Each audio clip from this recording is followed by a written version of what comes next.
po sa inyong lahat mga kasama. Muli po si Mr. JRB, no? At pagpatuloy natin yung ating online seminar. Ika nga mga kasama, no? Mga katoto. Nandito na tayo sa yugto ng part 3, which is yung nasa cording na yung ating mga alaga, which is ang topic natin for today is regarding po ito doon sa tinatawag na pre-maintenance and preparation for conditions. Okay? So yan, mga kasama, nako, salamat po At magbukas lang ako ng monitor din natin para makita natin yung tinatawag dito, makita natin yung baka may mga emergency comment na kailangan nating makita. Yan. So, malakas na ba? Maganda na ba yung kuha natin? Hindi na ba putol-putol? May I see? Okay. So, tingin ko maganda naman kasi sa monitor natin naka-close up naman tayo. So, yun. So, magandang hapon mga kasama, no? Tawag dito. Mag-accept pa rin tayo ng mga question and answer portion pero later on after the videos natin.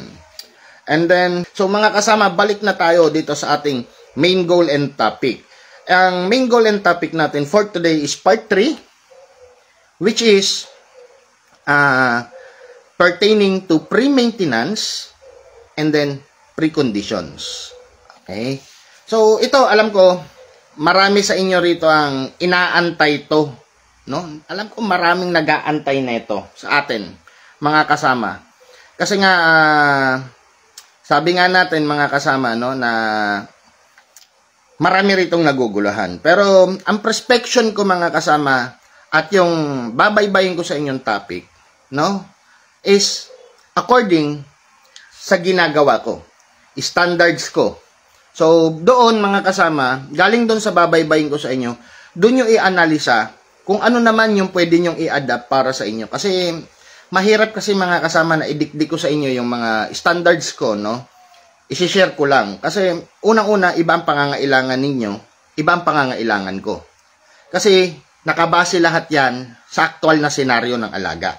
So, hindi ko naman kilala o hindi ko naman nahahawakan, naihipo ang inyong alaga para makapagbigay ako sa inyo ng opinion, but makakapagbigay ako sa inyo ng magandang idea. At sana, kapulutan nyo to. Okay? Ano ba yung tinatawag na pre-maintenance? Kailan ka ba nagsisimula mag-pre-maintenance?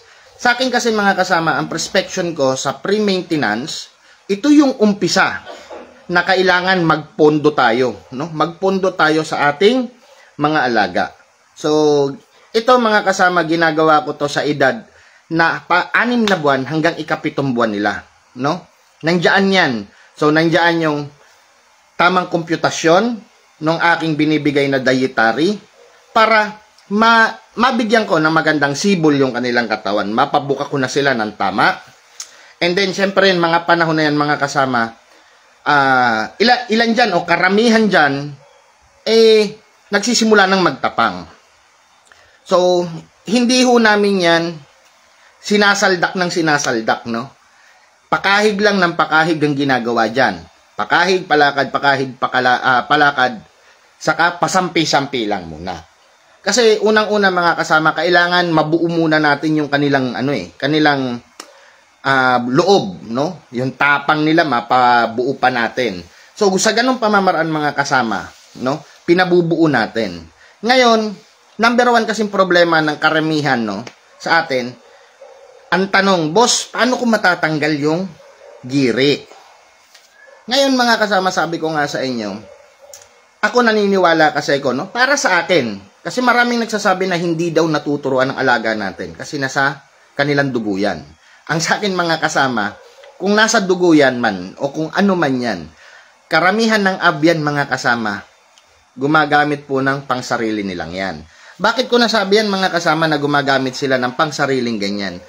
Isipin nyo mga kasama, simple mathematics lang yan. No? Alam ko iba-iba silang aspeto. Pero sa pananaw ko kasi, gumagamit sila yan at nag-iisip. Kasi marami nga sa atin dito mga ibon lover, diba? So, meron nga dyan, nag-aalaga lang ng lovebird, no? Nag-aalaga dyan ng kakatail, ringneck, kung ano-ano pa man. Kaya ito pumasok sa idea ko kasi may mga alaga po ako nun. So, simula sa pagkabata nila, kung gusto namin silang turuan at makarecognize from the birth, kagaya ng ating mga alaga, no? From the birth, alaga na natin sila. Tinuturuan silang i-tame, ipaamuhin, para matutong sumunod. Ngayon, kailangan rin natin silang mag-introduce kasi sila may tinatawag na, anong tawag dito? Mataas na yung kanilang recognition, no? Mataas na yung pagkakakilala nila. Pataasan mo lang na gano'n, lalapit sa'yo. So, sa ating mga alaga naman, ang ituturo natin, being tame, at tuturuan na natin sila ng proper introducement ng kanilang asal. So, sa akin sa unang isang buwan, from 6 months to 7 months, ito ang mga rules ko. Proper dietary intake. Proper supplement, introducement of proper supplement, no? Pangatlo, no? Kailangan mapabuo natin ang loob nila. Pero may simple technique para maiwasan din yan at makarecognize sila ng iba't iba na maaaring maging threat sa kanila, which is ang recognition ng kulay. So, ang ginagamit namin sa kanilang pakahig, pasampi, puro of color. Puti, blues, itim, alimbuyugin, talisay, bulik, lahat yan, ini-introduce namin. Ganong kahalaga ho yun. Na alam nila, para malaman nila, ma-recognize nila, kahit ganon ang kulay na yan, no? Kung nakarutin sa kanila yan, alam nila na magiging threat kasi tumataas ng balukag, lumalaban. So, kailan kami nagbibigay ng banggaan sa kanila? So, basta ang goal lang namin sa kanila sa isang buwan na yun, magpabuo ng loob, kahig, sampi lang. And then, color familiarization. And then, kapag nakita na namin na ikapitong buwan nila, maganda na yung pangangatawan nila, nahubog na sila, that's the time. Nasisimulan namin sila on pre-conditioning period. Pero tapusin muna natin ang pre-maintenance. Ngayon, maraming nagtataas ng kilay sa akin. Sir, sabing ganun. Kailan ka ba gumagamit ng fish meal?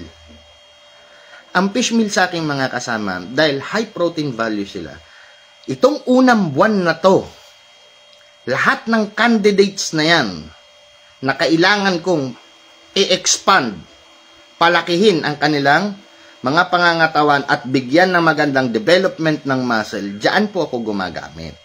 No? And then, hinihinto ko po yung fish meal na yan kapag nakuha ko na ho sa kanila yung requirements ko. Kung may magtatanong, ito na naman, sir, ano yung mixture mo? Para sa akin po, at hiyang sa area ko. No? At base sa alaga ko.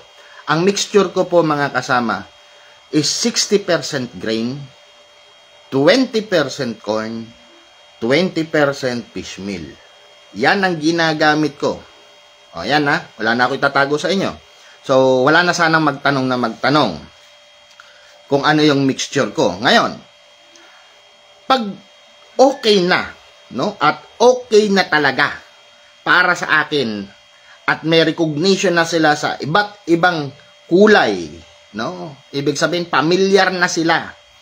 That's the time na inaaraw-araw namin ang pagpapasalpok. Pero only one buckle. One buckle. Pero, sabi ko nga sa inyo, ang una nilang salpukan sa akin, dami ang ginagamit ko. So, pinapa-introduce ko muna sa dami. So, titingnan namin yung kahandaan nila, yung learnings nila. Galing sa dulo, bababaan namin ng dami. Pag sila ay gumawa ng sayaw o yung giri na sinasabi, pinapalo namin sa kanila ang dami. At after nun, awat. So, several days makikita nyo. Pag inuulit niya pa yon, makikita nyo, mga pangatlo, pang-apat na beses, titigil yun. Kasi alam nila na aatakihin sila. So, pag tumigil na yon, that's the time na nagbibigay kami ng kanilang sparmate. Okay?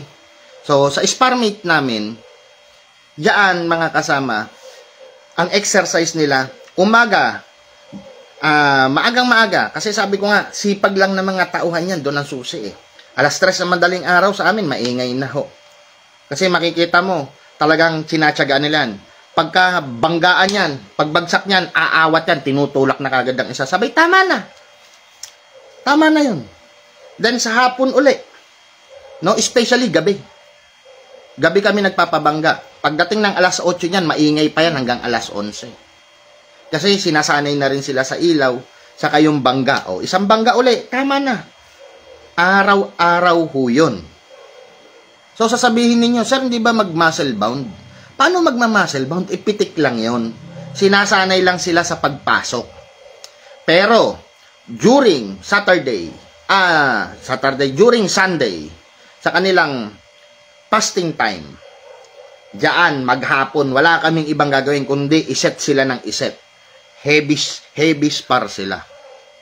Then, after the heavy spar nila, binibigyan namin sila ng recovery pill para makarecover agad. And then, ino-introduce namin sila sa sunbathing para matanggal naturally yung kanilang pananakit ng katawan. So, it means, halos once a week lang kami nagsosolid sparmate. Ngayon, ang routine ko, iba-iba pa rin yung ginagamit naming kulay sa kanila. So, ganun ang routine. No? Hanggang pati pula, sinasama na. And then, pag nakita namin na meron na silang diskarte, diyan, tinuturoan na namin silang bumangga sa may mga experience. Kaya gano'n ka-importante ang magtago ng mga winner. Yung mga winner kasi namin, yun ang ginagamit namin sa kanila. Kahit medyo may edad. Para maramdaman nila yung diin. Nang sa ganon, mga kasama, makikita mo, naturally, nag-a-adjust na sila. Pati pagpasok, nag-a-adjust na sila. So, yan yung kahandaan namin na ginagawa sa kanila. Ngayon, sir, paano naman ang mixture mo ng feeding? Isa-isahin ko ha. Okay, mixture ng feeding namin sa kanila since na hindi na kailangan natin silang ibulto dahil sapat na. Ang mixture out na namin is 70% grain. Tandaan niyo po 20% corn, 10% na lang ng power pellet. No, ayoko magsabi ho ng brands power pellets. Basta yun lang sasabihin ko, yung high protein pellets. Ngayon, ano yung mga routine exercise nila sa amin after? So, sir, sa amin, depende nga sa pangangailangan ng alaga namin. Merong nangangailangan talaga na mahina pa ang kanilang bias, nilalagay namin sila sa scratching box. Pag meron naman nakita namin kulang sa angat, nasa high tea naman sila. Pag meron naman medyo malamig talaga, nandiyan sila sa tinatawag na flying pen namin, na dalawa yan, sa gitna may butas, no? Yung may bakante, nilalagyan namin sa gitna ng hen para gumalaw sila ng gumalaw. Okay? Kasi sa kabila, nagkakatanawan din sila nung kauri niya. Kaya gagalaw ng gagalaw. No? And then, of course, mga kasama, maraming routine. Hindi naman kailangan ibabad sila dyan. At least 2 hours per stages, enough na yon, no? Ang pinaka-importante sa kanila mga kasama, yung araw-araw na experience na binibigay natin. Kasi doon mga kasama sa experience na yan, sila nagigain ng talino, nagigain ng magandang timing, nagigain, basta lahat nagigain dyan, no? So, kailangan lang natin sila mga kasama, hinugin sa experience, sabay ng gabay ng pagtuturo ng tama, pagbibigay ng tamang nutrisyon. Paano naman kami nagbibigay ng suplemento sa kanila sa araw-araw? Sa amin po, gaya ng sabi ko sa inyo, yung tinapi ko pa rin sa karaan, simula pagkabata nila hanggang pre-conditions nila. Every Monday, Super B feed mix ako. Para walang stress. So, ano ang pang-binder ko? Kung ano yung vitamin ang ibibigay ko. Pero tuwing Monday is, ang binibigay namin is probio. No? Probiotics. Yun din ang pinang-binder namin sa kanilang grains. Kasi sa amin nakaseparate mga kasama. Separate ang grain, separate ang corn, separate din ang ang pellets. Ngayon, ang una naming tinitimpla is sa grains. Kasi pagkakuha ng grains, hinuhugasan ho namin yan kasama ng corn. So, pagkahugas drain agad, hindi ho kami nagbababad. Ang purpose lang namin, tanggalin yung dumi. Habang basa sila, no, mga kasama, gamitan nyo po, sprayan nyo ng pre-bio pa rin yung kanilang grains. And then, doon kami nagsasaboy ng aming Super B. Kapag na-mix na yon, hahaluan uli namin ng pellet, i-mix, and then, saka distribute. So, yun kami. Yun ang standards ko. So, every Tuesday naman, no, anong kailangan kong ibigay? Every Tuesday, ang binibigay po namin is yung pantulong sa kanilang natural na complete vitamins plus mineral, ang aming water soluble na OMA 631. Okay? Tandaan nyo lang yan. And then, ika-Wednesday namin, ano ang tawag dito, binibigay namin? Walang iba kundi pampataas ng kanilang immunity, which is ang Vita C boosters namin. Wala akong sinasabing branda, uri lang. Pero lahat yan ay base dito sa aming ginagamit. And then, tandaan nyo, ang pagpa-flushing namin, internally, externally, lahat is once a month, nagpa-follow up every 10 days of the month. Okay? Yan ang ginagawa namin. So, para sa kaalaman ninyo mga kasama, yan ang nagiging hobby namin. So, para hindi kami nalilito, every first of the month, complete total flushing yan. Internal, external. Kasama na yung deworm. Siyempre, pati yung kanilang pagpapaligo. And then, yung ika-10 days, may magtatanong, Sir, di pa paliguan pa rin? Hindi po. Hilamos lang siya kapag follow up. Okay? Once a month lang po tayo nagpapaligo. So, yun ang routine. So, paulit-ulit lang yun. Remember, 4 lang yung sinabi ko sa inyo na ginagamit ko. The Super B, the ProBio, the OMA 631 Complete Vitamins and Minerals, and then ang Vita C Boosters. Ngayon, nagtatanong, Sir, bakit walang Aminomax? Hindi talaga, wala talagang Aminomax during pre-con. Kasi, para naturaling nagde-develop yung muscles nila. No? Hindi sila mag-concentrate dun sa tinatawag na, kasi kapag masyado nating binaby, hindi nila mako-conquer yung pananakit ng mga muscle nila. Parang tayo, nag-gym tayo, 'di ba? Sa unang sabak natin ng gym, unang isang linggo, halos lagnatin tayo kasi hindi tayo makagalaw sa pananakit, no? Sa development. Pero later on na nasanay yung kanilang katawan, yung flex natin during sa workout, no? Nandoon. So nasasanay. And then, may one day naman tayong tinatawag na total flush out, which is the Sunday. And then, dyan, pinararamdam natin sa kanila dyan, yung heavy talaga na banggaan. Heavy training spot. Diba? So, ganun ang routine na ginagawa namin. Ngayon, sino ba ang nag-a-analyze kung ano yung pangangailangan ng mga alaga?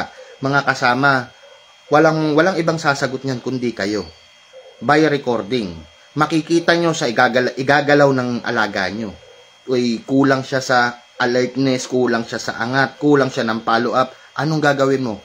Mas lalong bigyan mo siya ng eksperyensadong kapartner. Para doon, pag tama, papapakpak, nabigyan siya ng follow-up, awatin nyo. So, tatandaan niya yon. Ang gagawin nila dyan, mga kasama, imi-mirror nila yan. Kasi ganyan sila, mga kasama. Lalo na yung may mga ganito na mga alaga, yung biglang nag-a-adjust ng gameness nila during the actual. Merong ganyan mga kasama. Pag nakita nila na hindi sila maka-adapt, biglang a-adjust, magiging halos ipapattern niya sarili niya dun sa katunggali niya para ma-check. So, hayaan natin silang matuto, ma-develop ng sa ganon. Gaya nga nasabi ko sa inyo mga kasama, importante sa akin experience. Kaya nga sabi ko, hanggat hindi sila tumatapos ng 35 session, no? Ng Saltek, nandun na yan eh. Saltek, heavy spar, kasama na yun. Biruin mo, sa isang linggo, meron silang 5 araw plus isang heavy spar. Monday to Friday, puro pa Saltek yan. 1 buckle, umaga, hapon. Then every Sunday, heavy spar nila. Sabado ang pahinga nila. So, isipin nyo yun mga kasama. 6 na beses in 1 week. Diba? 24 experience ang binibigay natin in a month. Ngayon, the more na mas marami tayong binibigay na experience, the more na mas maganda ang pattern, movement, and gameness ng alaga natin during examination day. So, gaano ba kahalaga na ginagawa natin to? Mga kasama, gaya na sinabi ko ho sa inyo, malaki ang ambag po ng ating mga kasamang handlers, no? Yung ating conditioning master sa punto ng level ng alaga natin at kakayahan. Dahil sila ang pipiga o tayo mismo ang pipiga to the max para ilabas yung tunay nilang kakayahan. Kaya yung nagsasabi na hindi matuturuan, hindi po ako naniniwala doon. Hindi sa kinokontra ko sila. Perspective ko yun kasi ginagawa ko eh. Kasi kung yung tawag nga nito, yung mga ibon nga na alaga natin, sila rin ay ibon.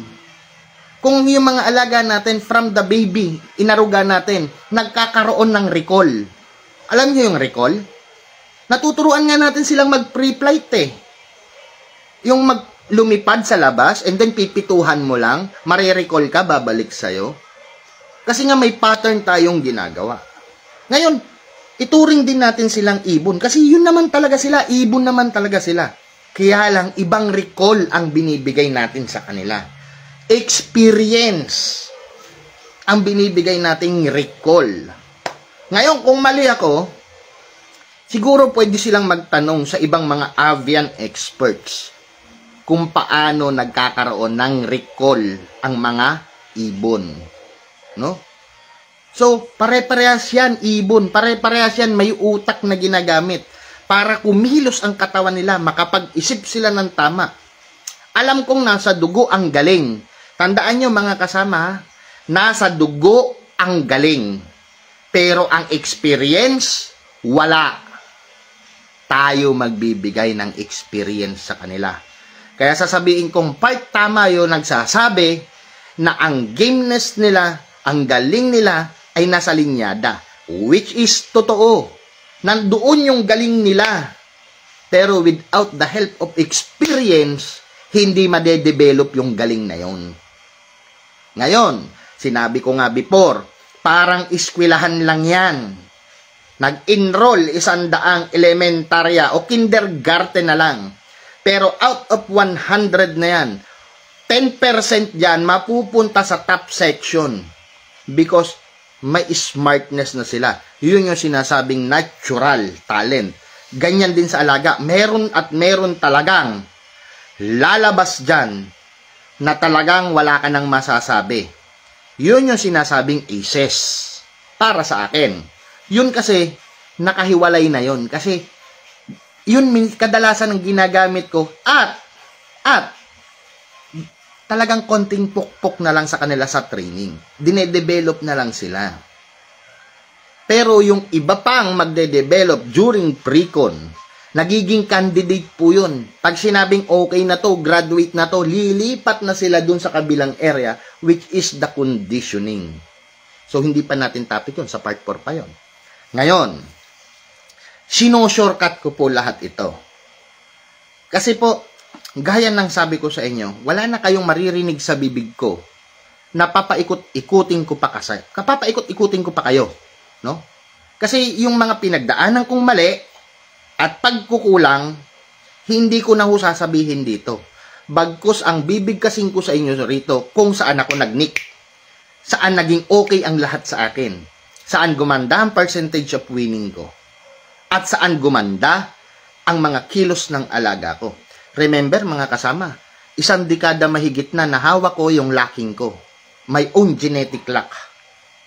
And then from them, na-develop ko sila. Thoroughly. Napalabas ko sila ng ganon. Pati yung gameness nila, napalabas ko ng ganon. Kasi nga, sa effort. Kaya doon mga kasama, naniniwala talaga ako. Kasi sabi ko nga sa inyo, animal lovers ako. Nagbe-breed ho ako ng mga ambul, no, yung American Bully, yung Shih Tzu, yung tone type na pag, ibon. no? May kalapate ko, meron akong lovebirds, may kakatail ako, and ringneck. And then, yun, natuturuan ko silang matame. Ngayon, from them, natuto ko. Inadapt ko sa alaga ko. At from there, nakita kong nag-i-evolve, nagde-develop, nag-grow yung talent ng mga alaga ko. Kaya nga, simula nun, the more na mas marami tayong binibigay na experience sa alaga natin, the more na natututo sila. Nag-i-evolve sila, nagde-develop sila. Kaya sa araw ng bakbakan, no, sa araw ng exam nila, nakikita mo, parang nagkikilos na sila ng advance yung parang magulang na ang kilos nila. Biglang umi-stand, sumihinto, nakatayo, hindi pumapasok. Bagkus nagpapapasok. No? Nagpapapasok. Then pag pumasok ka ng alanganin at umangat, natsyempohan ka, ay maganda ang kalalagyan. Di ba? Pero pag talagang may kasama kang alat, no? Ikaw ang nadidisgrasya. Ganun talaga eh. Pero ang importante, makita mo yung first stance nila. Kumbaga, wala nga yung tinatawag na sayaw ng kamatayan. Yung giri. Napakadelikado ho kasi nun. So, isang malaking factor din na i-discuss natin in connection dito is sa part 5. No? Doon natin itatopic, the pointing. Kasi kung hindi mo rin ma-adapt yung ginagawa mo rito, on pointing day mo, useless. Kaya nga sabi ko nga, importante na kasama lagi ng pointing master ninyo ang handler. Kasi silang nagkakaintindihan para hindi maligaw ang sistema. So, sa pre-con, sabi ko nga, ano ang kailangan mong i-evolve? I-maintain mo yung pangangatawan nila through dietary and supplements. Sa training and exercise, try to record it, analyze mo anong kulang, then yun ang ibigay mo sa kanilang programa. And then, magbigay tayo ng enough experience sa kanila. Then, pinaka-importante, from the start is yung color familiarization. Para na sa ganun, kahit sino ang kaharap nila sa ibabaw, hindi na sila yung aligaga na halos pigil, no? Ayaw nilang ibitaw yung kanilang tinatawag na first blow. Kasi nga, alangan sila eh. O ngayon mga kasama, tatanungin niyo ako, bakit lahat ng primary ko of colors? Kasi yun nga po, hilig ko yun. Saka, iba ang bentahe nun. May bentahe ka nun eh, sa araw ng exam. Lalo't yung kakaiba ang kulay mo, makikita mo talagang pigil eh. Pigil yung dating sa'yo. Minsan nandyan, bigla nga, tawag dito, dire-diretso na yung katunggali mo. Biglang hihinto at nananansya eh. Eh minsan sasayawan ka pa hanggang harap. O pupukpukin na lang ng alaga mo, di ba? So yun yung mga kasama na, sabi ko nga, the more na natututo sila ng experience, the more nagkakaroon sila ng tinatawag na talino. At nakakapag-adapt sila in scenario. So, yan po ang kahalagahan ng tinatawag nating preconditions. So, ngayon napaka-shortcut, di ba? Ang bilis ng topic natin. Pero kung gagawin natin to in actual, mga kasama, ang hirap na ito. Hindi ganun kadali ito. Kasi dito, nandito lahat ang sacrifice, pagod, hirap, sa yugtong ito.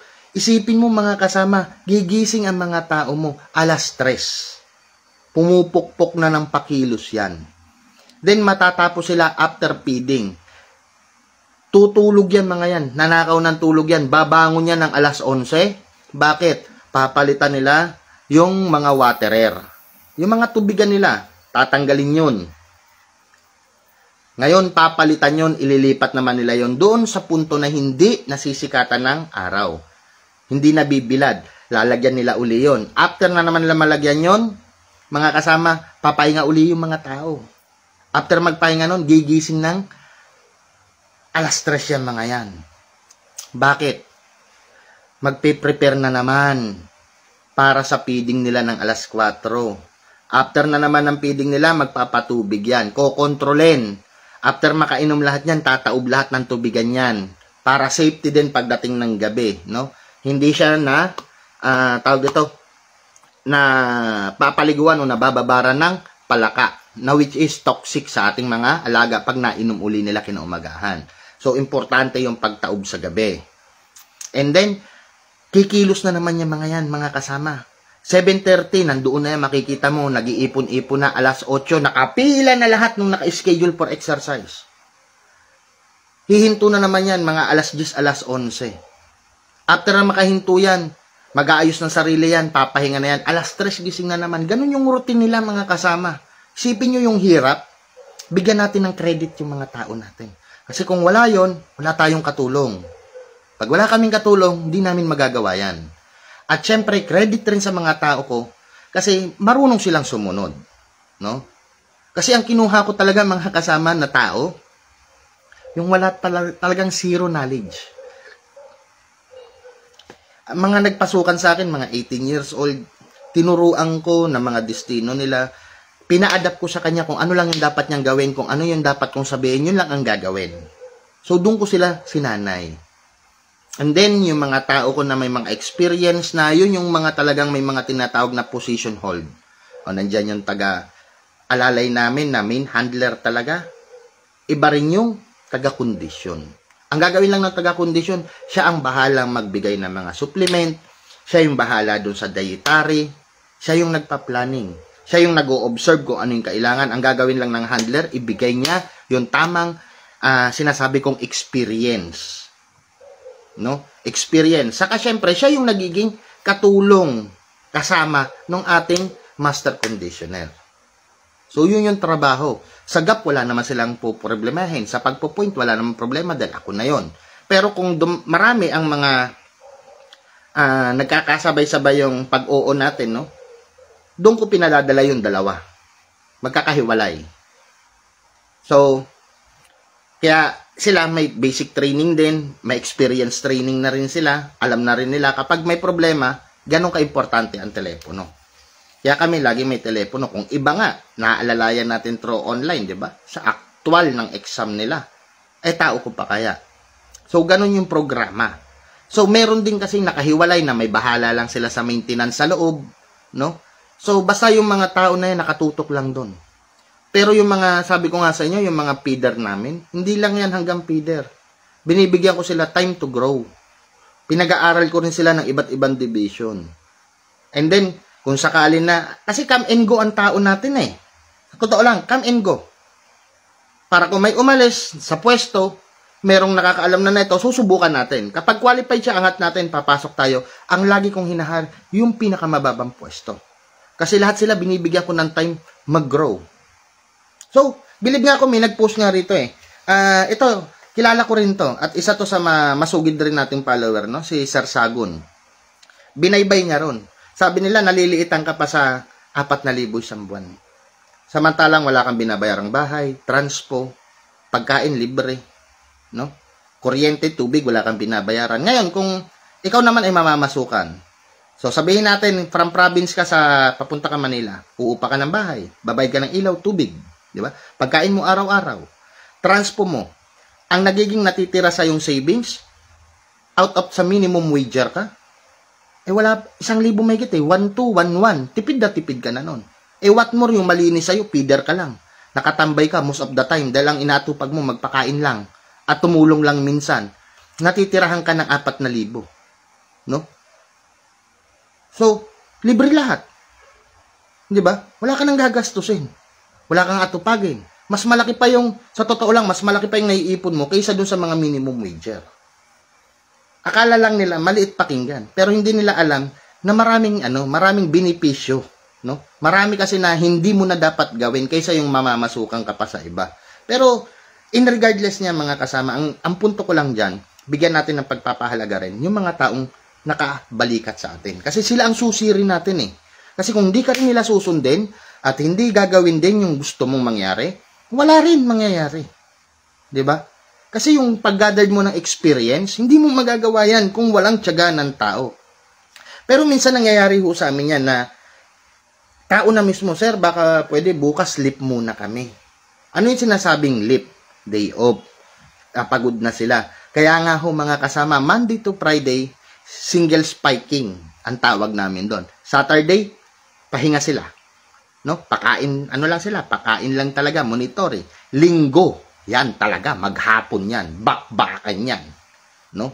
Round the clock yan. Kasi hanggat hindi tapos lahat ng settings, hindi lahat sila titigil. So, may once a week akong binibigay na alwan. Ngayon, tinatanong sa akin, sir, may mga day off ba sila? Meron. Once a week. Kasi kung kayo, tatlo kayong feeder. Sa isang linggo, palitan kayo. Bibigyan kayo ng isa. O, paghahatian ng dalawa yung area mo. Para kung ano yung gawain mo doon sa area mo, ita-turn over mo lang. Ganun lang. So, routine-routine lang. Hindi pwedeng magsabay-sabay. Okay? So, yan. Ano yan? Sir, hindi kayo nagsusupply sa mga poultry. Sir, sabi ko nga sa inyo, Sir George Godinez, kung talagang nanonood kayo nung mga live ko, kami ay nandun pa sa 10 years close endorsement ng produkto ko hanggang 2030. No? Kasi 2030, doon pa lang kami makakakuha ng tinatawag na distribution permit. So, pag lumabas yun, nationwide po ito. Ipupukol natin. Pero, sa right now, simula noong 2020 till now, exclusive pa lang po sa amin nakukuha ang produkto. So, yun mga kasama, ang sinasabi nating preparasyon nila.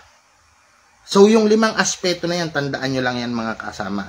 Tamang diet, tamang supplement, syempre, color familiarization, trainings, no, analyze nyo, and then experience. 5 lang yan. Yan lang ang pinaka-importante nyong ilalagay na programa sa ating isipan. So, wag natin silang bubugbugin masyado sa kung ano pa man. Tandaan nyo mga kasama, tayo ay napapaligiran ng tinatawag na negosyo. No? Hindi lahat ng nakikita nyong ini-endorso sa inyo totoo. Minsan, ginagamit lang nila yung profession nila, kasikatan nila, ginagamit ng mga kumpanya yan, at syempre, yung endorso nila. Pero ang totoo, they are only doing marketing strategies. Sa mga alaga natin, nabanggit ko na sa ibang mga videos ko kung ano lang ang importante sa ating alaga. At ano lang yung dapat mong tutukan sa ating alaga nang hindi maging redundant yung mga binibigay natin. Ngayon, wag na natin masyadong pagkagastusan.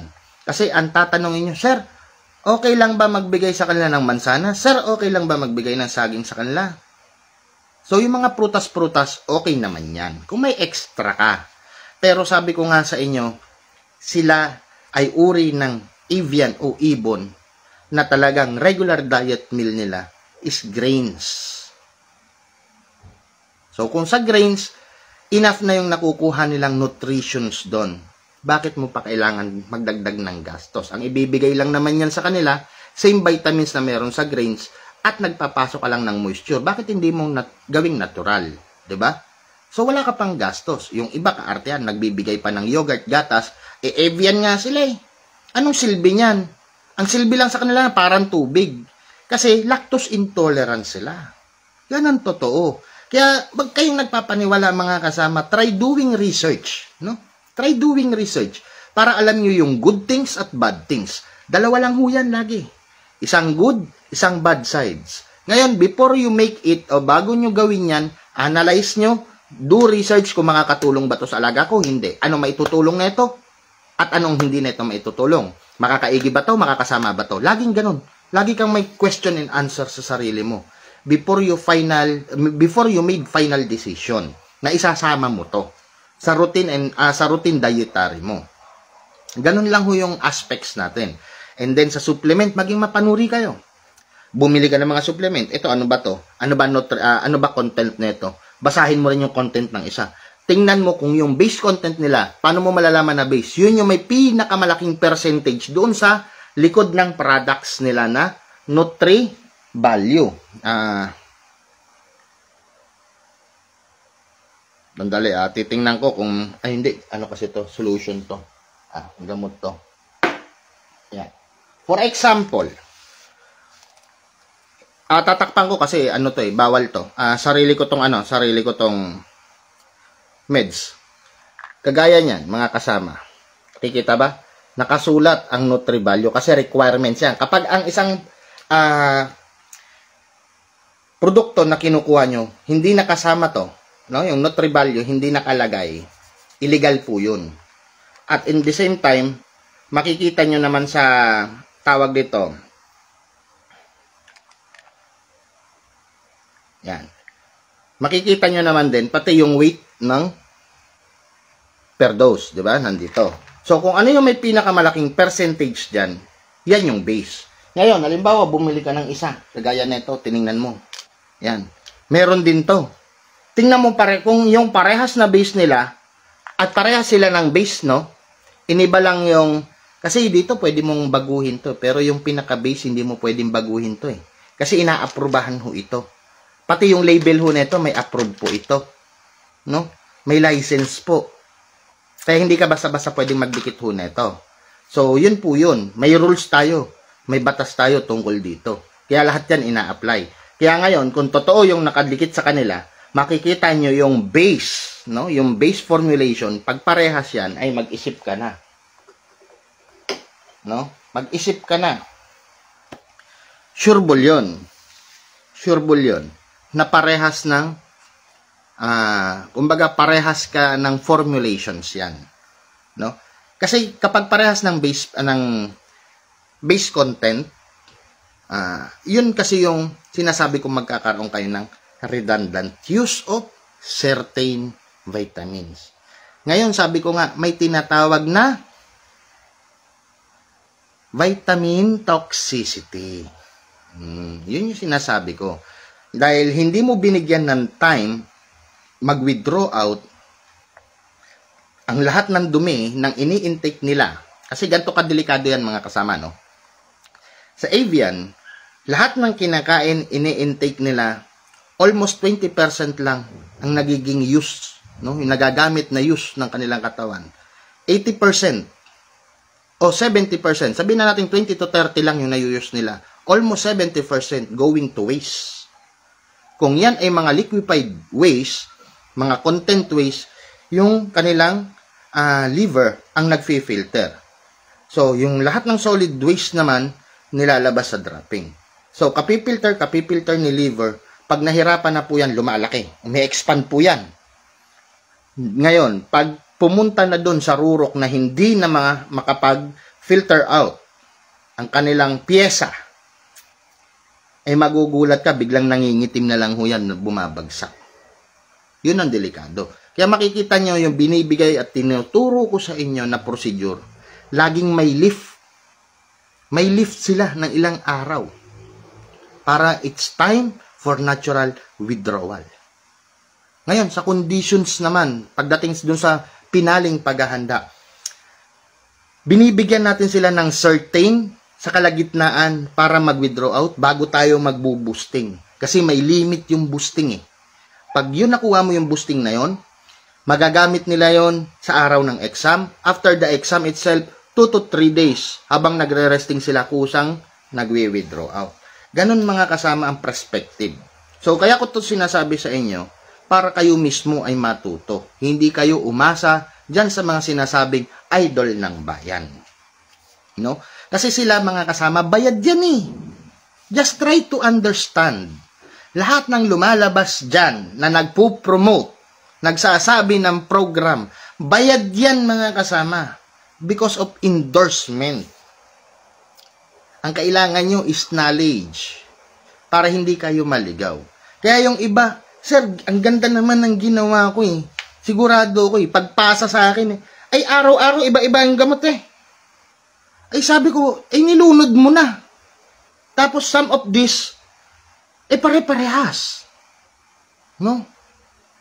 Hindi nila alam na pare-pareho ang usage. May nakausap nga lang ako kanina eh. True. Video call. So, sabi niya, noong ginagamit ko palang certain brand, no? Yung mumurahin, maganda winning ko. Ngayon na sumunod ako sa programa ng mabibigat, yung mga mamahalin, mga imported. Namulot ako, sir. Saan ba ako nagkamali? Maganda yung pag-uusap namin kanina. And then doon pinaliwanag ko lahat. Kaya lang, hindi ko kasi madaling ganong kunin yan in single action. O kung yung gusto mo instant, hindi ganong kadali. You need to analyze, you need to experience it, you need to see the outcome by yourself. No? From there, unti-unti, madedevelop ang skills mo, madedevelop ang kakayahan mo into level by level until makuha mo yung top level na kailangan mo. So, sabi ko nga, totoo yun, walang shortcut sa atin. Ako lang naman ang gumagawa ng shortcut sa inyo kasi sinasabi ko yung ito na, yung magandang may outcome na pwede nyong bigyan ng pundasyon nyo. But, may consideration. Hindi ito magagawa ng basta-basta lang in actual dahil nakikinig ka sa akin through online. Gawin mo, experiencein mo, tingnan mo. Ngayon, from your actual output, doon analyze mo. Saan pa ang kulang, saan ako nagkamali, ano dapat kong adjust. Pag nagawa mo na ng tama, tandaan mo na yung procedure mong yun. At wag mo nang baguhin yun. Galing doon, paano mo papatataasin ang level mo? Doon, sigurado, magiging eager ka ng mag-aral eh. Hindi ka hihinto eh. Kasi ang next goal mo na, paano ko ba ito hihigitan? Yan, sigurado ang magiging mindset mo. Gusto ko pa yung alaga ko maging ganito. Ano ba dapat kong gawin? Matututo ka ngayong mag-analyze. Trust me, mga kasama. Trust me. Dahil pinagdaanan ko yan. So, ngayon mga kasama, nabigyan ko kayo ng isang magandang idea. Nasabi ko sa inyo ang punto by punto. Although, mabilisan dahil shortcut. Dahil nonsense na rin na pag-usapan natin yung gantong pagkakasunod-sunod. Kasi nga, nandoon pa rin yung pagkakamali eh. Tanggalin na natin yung pagkakamali, no? Ang gawin natin, shortcut natin. Kung ano yung naging sistema ko, systematic ko, no? Na doon, masasabi kong, ito yung nag-nick sa akin. Ito yung maganda ang dating sa akin. Kaya ako naman, sinishare na sa inyo ng direktahan. Pero, pagdating sa inyo, dahil alam nyo ang shortcut, ang sinasabi ko sa inyo lagi, observe nyo kung ito ay makakatulong sa inyo. Kung hindi, adjust nyo lang. Tandaan ninyo mga kasama, ang supplement is only 20%, no, benefits natin during the pre-con and conditionings. The rest, 80% is nasa dietary nila, sa handlers natin, kung paano tayo magbigay ng tinatawag na physical conditions, more on trainings and everything. Ang tinutulong lang sa atin ng supplement is to enhance everything. Enhance yung kanilang pagod, extend, enhance yung kanilang growth of muscle, pero hindi naman mag-growth yun because of supplement lang. Kailangan bigyan natin ng workout. O sino ngayon ang mas malaki ang sakripisyo? Sino ngayon yung dapat mong tutukan? Supplement ba o yung tao? Sa totoo lang, kahit walang supplement yan eh. Humugot ka lang dyan, basta maganda ang physical health nila, maganda ang physical conditions nila, may chances of winning yan. Kaya nga may tinatawag na damputan lang, di ba? O damputin natin yan, banggaan tayo. Pero pag hinog yung manok mo talaga sa experience, makikita mo, it performs well. Pero nung sumaba ka na nag-supplement ka, bakit nagkaganon? Eh kasi mali eh. 'Di ba? Instead na makatulong, nakasama. So ganun lang 'yon. Ganun lang kaliit ang porsyento ng supplement, no? Pero may malaking tulong naman 'to kung paano naman i-regulate ang kanilang pangangatawan. No? Pero ang may malaking factor talaga diyan, during the pre-con, binibigyan ko ng malaking factor diyan ang tao. Silang nagsasakripisyo para ma-develop nila yung pangangailangan ng alaga. Supplement, support lang yan. Kumbaga sa actor, ikaw ang actor, may supporting actor ka. That is the supplement. The actor, yung tumatayong actor, which is yung kanilang programa galing sa tao mo. Pag pinagsama mo yon, may outcome na maganda yon. Kasi mag-evolve naman yung supplement sa katawan nila, magkakaroon ka ng magandang outcome, at yun din, at the end, may magandang resulta. So, tatanungin mo, sir, gaano ba kahalaga supplement? Mahalaga po ang supplement. Kasi kung wala ring supplement, yung excessive training mo, hindi kakayanin ng alaga. Panuporta nga yun, supporting nga yun eh. Diba? Pero ang pinakamalaki kasing factor talaga dyan, yung kilos ng tao. Kasi pag binigay mo sa alaga natin, yun na yun eh. Antayin mo na lang kung kailan magpa-function. Pero kailangan suportahan natin ng kilos, analisa. So, sino ba na gumagawa nun? Tao natin.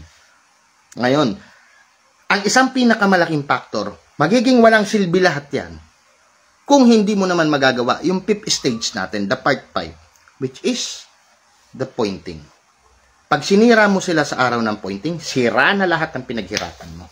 Gano'n naman kataas ang percentage na nilalagay ko na importansya. Importansya lang ng procedure ng pointing.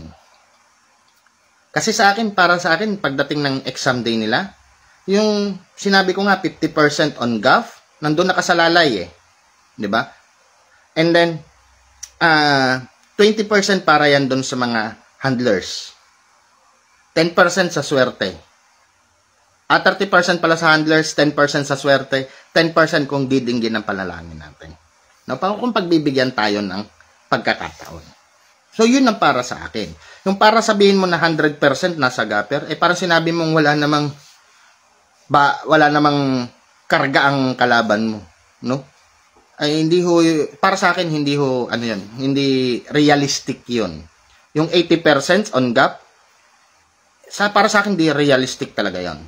So, tinanggalan mo kasi ng porsyento yung mga nasa paligid mo. So, 50-50 lagi. Lahat naman tayo 50-50. 'Di ba? Kasi pag umapa ka na diyan, hindi mo alam kung ano yung ginawa nung kabila parehas naman kayo siguro na dumating dyan na iisa ang goal. 'Di ba? Yun lang yun, mga kasama.